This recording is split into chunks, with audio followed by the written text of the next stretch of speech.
Let's talk a little bit about the Drive Touchscreen Multimedia Center. Just show you some of the basic operation here. So you can see right now it's currently in standby mode. It does display the date and time. It is definitely incorrect because we just hooked up power. Anytime you disconnect power, it will reset the clock.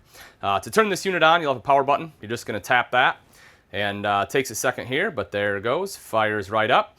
And it'll automatically default into radio. Now, you'll see you have a home button right up here, and this is a quick and easy way to navigate. So if you push the home button, you can go in between USB auxiliary. You have two auxiliaries on here.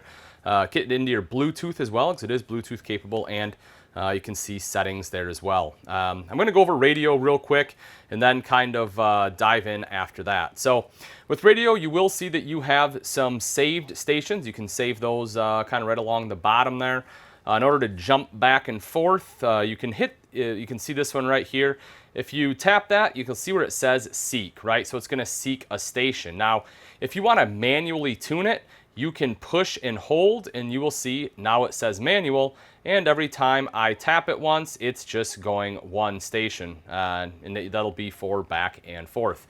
Volume, of course, will be over here to go up and down. Now, you will see if I push the volume button, it's going to raise both zones at the same time. Because it is touchscreen, I can turn off zone 2, which is the outside, and then turn up or down zone 1 manually. But again, if you hit any of these, it will adjust both of them in sync.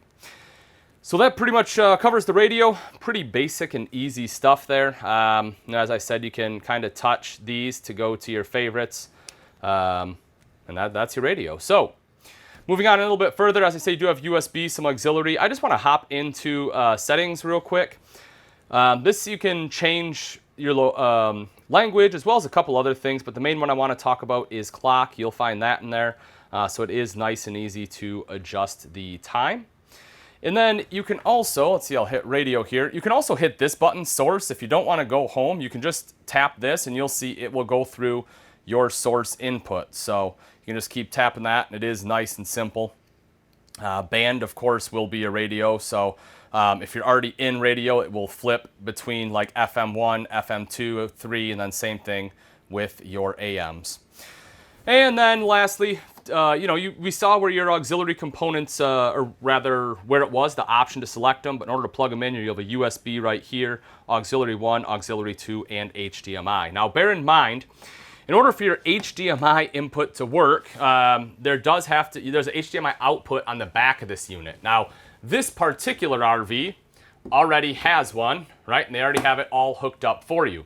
If that is not the case, you're going to plug it in here and it's just not going to do anything. So you'll be better off just hooking it directly into your TV. But if you have a TV mount that doesn't have an arm on it, you only have to plug this into it once, and then you can plug any auxiliary equipment right in there, and you're good to go.